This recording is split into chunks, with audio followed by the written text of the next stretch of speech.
మాజీ మంత్రి కాకాని గోవర్ధన్ పై కేసుల పరంపర కొనసాగుతోంది. ఇప్పటికే ఉన్న కేసులకు తోడు తాజాగా మరొక కేసు కూడా నమోదైంది. కృష్ణపట్నం పోర్టు సమీపంలో టోల్ గేట్ ని ఏర్పాటు చేసి అక్రమంగా నగదు వసూలు చేశారంటూ మరొక కేసును ముత్తుకూరు పోలీసులు నమోదు చేశారు. ఈ కేసులోనూ కాకానితో పాటు మరికొందరు వ్యక్తులపై కూడా ఆరోపణలున్నట్లుగా తెలుస్తోంది. తొలుత అక్రమ గ్రావెల్ తరలింపు, ఆ తర్వాత టోల్ వసూల దుర్వినియోగంపై నమోదైన ఈ కేసులతో మాజీ మంత్రి కాకానిపై వివాదాలు మళ్లీ చర్చనీయాంశమవుతున్నాయి. నిన్నటి వరకు అంటే ఆదివారం వరకు మనం చూసాం రిమాండ్ లో ఉన్నారు, విచారణకి సహకరించట్లేదు అని చెప్పి పోలీసులు చెప్పారు. ఈ రోజు మళ్ళీ మరొక కేసు. దీనికి సంబంధించిన అప్డేట్స్ మా ప్రతినిధి సునీల్ ద్వారా తెలుసుకుందాం. సునీల్, కాకానిపై మరొక కేసు నమోదైనట్టుగా తెలుస్తోంది, డీటెయిల్స్ ఏంటి?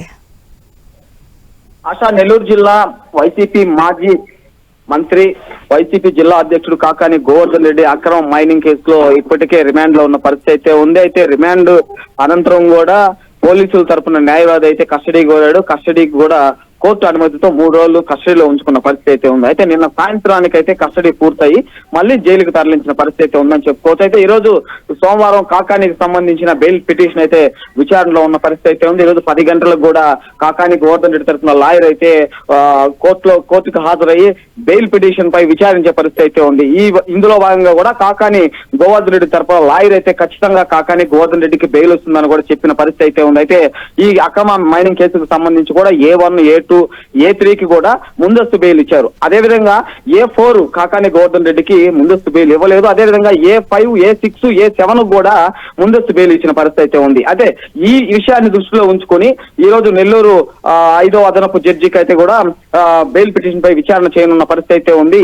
ఇంతమందికి ముందస్తు బెయిల్ వచ్చిన కారణంగా కూడా A4 గా ఉన్న కాకానికి కూడా ఖచ్చితంగా ఈ రోజు బెయిల్ వస్తుందని కూడా కాకాని గోవర్ధన్ రెడ్డి తరఫున న్యాయవాది అయితే చెప్పిన పరిస్థితి అయితే ఉంది. అయితే ఈ క్రమంలో ఎక్కడెక్కడైతే గతంలో మంత్రిగా ఉన్నప్పుడు ఎక్కడెక్కడైతే అక్రమాలకు పాల్పడ్డాడో వాటి అన్నిటిపైన కూడా కేసులు అయితే కూటమి ప్రభుత్వం నమోదు చేసే పరిస్థితి అయితే ఉంది. నమోదు చేసి పీటీ వారెంట్లు అయితే పంపించే పరిస్థితి అయితే ఉంది. ఏదైతే ఎక్కడైతే వైసీపీ ప్రభుత్వం అధికారంలో ఉండి దుర్వినియోగానికి పాల్పడిన మంత్రులపై, అదేవిధంగా ఎమ్మెల్యేలపై కూడా కూటమి ప్రభుత్వం ఇప్పటికే కూడా ఇబ్బందులు పెడుతున్న పరిస్థితి అయితే ఉంది. ఈ నేపథ్యంలో కూడా కృష్ణపట్నం పోర్టుకు సంబంధించి అక్రమంగా టోల్ గేట్ అయితే ఏర్పాటు చేసి అక్కడ అక్రమంగా వసూలు చేశారని కూడా ముత్తుకూరు పోలీసులు అయితే కేసు నమోదు చేసిన పరిస్థితి అయితే ఉంది. అయితే ఈరోజు కాకాని గోవర్ధన్ రెడ్డికి బెయిల్ వచ్చే క్రమంలో కూడా ఈ పీటీ వారెంట్ అయితే పంపించనున్న పరిస్థితి అయితే ఉంది. ఈ కేసుతో పాటు ఎక్కడెక్కడైతే గతంలో ఆరోపణలు చేసి కూటమి ప్రభుత్వం పోలీస్ స్టేషన్ లో ఫిర్యాదు ఇచ్చి పెండింగ్ లో ఉన్న కేసులన్నీ కూడా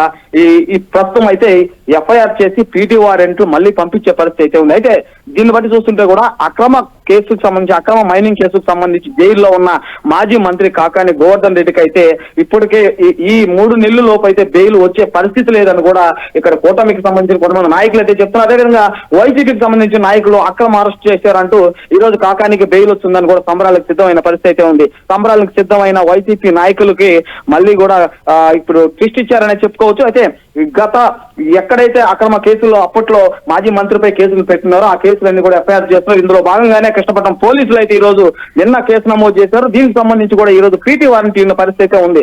అయితే 10 గంటల నుంచి కాకాని గోవర్ధన్ రెడ్డికి సంబంధించి బెయిల్ పై కూడా విచారణ జరగనుంది. విచారణ జరిగిన అనంతరం కాకానికి బెయిల్ వస్తుందా లేదా మళ్ళీ రిమాండ్ కొనసాగుతుందా అనే విషయం అయితే తెలవనున్న పరిస్థితి అయితే నెల్లూరు జిల్లాలో నెలకొందని చెప్పుకోవచ్చు. ఆశ.